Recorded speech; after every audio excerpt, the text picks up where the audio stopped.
Assalamualaikum warahmatullahi wabarakatuh. Sampurasun warga Jawa Barat. Dalam kesempatan ini saya ingin menerangkan prosedur tes masif COVID-19. Dirubah ya, nggak pakai kata massal.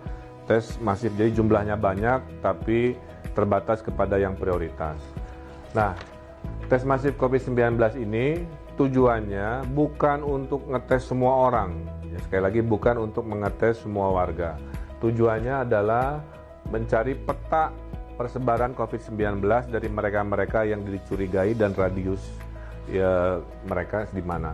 Kedua, memutus mata rantai persebaran yang sekarang kita duga ada di Jawa Barat. Tiga, tadi tidak untuk semua orang. Keempatnya adalah setelah itu ketahuan ada tindakan lanjutan medis. Jadi ini kira-kira ya. Jadi bukan semuanya, bukan sifatnya sensus dan lain sebagainya. Kalau kita lihat peta Jawa Barat, dari 59 hari ini yang mayoritas ada di Bodebek ya, menandakan pengetesan akan lebih banyak di zona Bogor-Bogor, Depok, Bekasi-Bekasi.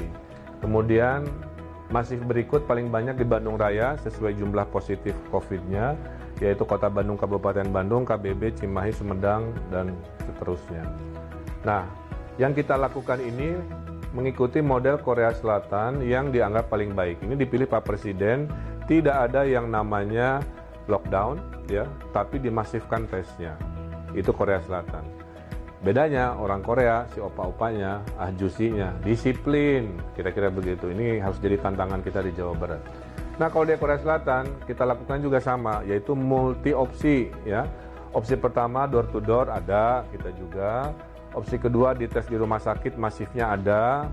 Opsi ketiga drive thru. Nah, ini yang mungkin akan diterangkan lebih lanjut.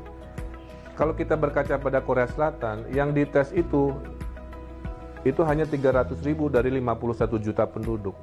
Jadi tes masif Korea Selatan yang terbaik menurut WHO mengetesnya hanya 300.000 dari 51 juta. Totalnya hanya 0,6%. Kesimpulannya, tidak untuk semua warga, ya, tapi untuk menyampling, uji petik, mencari peta persebaran. Siapakah yang boleh ikut? Ada 3 kriteria, A, B, C. A, yang resiko paling tinggi siapa? Orang dalam pemantauan ODP yang baru pulang dari luar negeri, ya, yang dicurigai punya persebaran di situ. Kedua, di zona A, di kriteria A ini adalah pasien-pasien, ya. Pasien ini nanti dites keluarganya juga, tetangga di kompleknya juga, kemudian teman-temannya juga, ya. Kemudian tenaga kesehatan yang sedang berjuang di depan untuk urusan penanganan COVID, ya.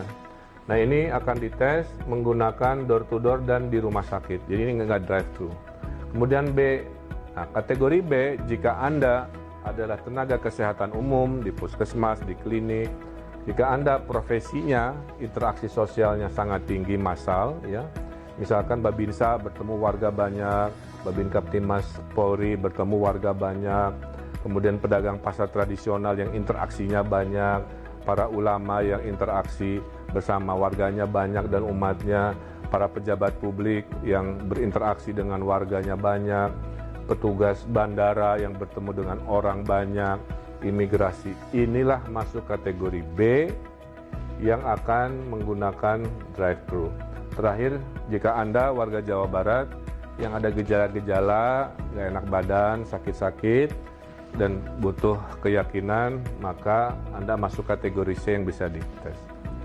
A, door to door cek rumah sakit, ya diceknya. B dan C tadi kategorinya drive thru. Drive thru juga nggak boleh datang sendiri. Daftarnya online via apps Picobar. Setelah daftar online, ada proses verifikasi, wawancara, keluarlah surat jadwal kapan datang. Maka yang drive-thru ini datangnya tunggu surat panggilan, apakah Selasa jam 9, apakah hari Rabu jam 1, dan lain sebagainya. Datangnya satu-satu, ada jaraknya, ya, sehingga tidak ada kerumunan penumpukan antrian, 5-10 menit dan kita putuskan langsung pulang. Jadi datang, dites sekian detik, kemudian langsung pulang. Nanti hasilnya dikirim online. Jadi kesimpulannya, jika Anda sehat, tidak masuk kategori bergejala, tidak masuk kategori profesi-profesi yang resiko tinggi, tidak masuk golongan yang sangat rentan terhadap situasi hari ini, tidak usah ikutan tes masif. Di rumah saja, tolong mereka-mereka dengan di rumah saja dan jaga jarak, social distancing, itulah yang bisa Anda lakukan. Saya kira insya Allah penjelasan ini jelas, jangan panik, tenang, insya Allah pemerintah tanggap, responsif, dukung kami dengan Anda jaga jarak dan tinggal di rumah. Hatur nuhun, mudah-mudahan menjelaskan. Wassalamualaikum warahmatullahi wabarakatuh.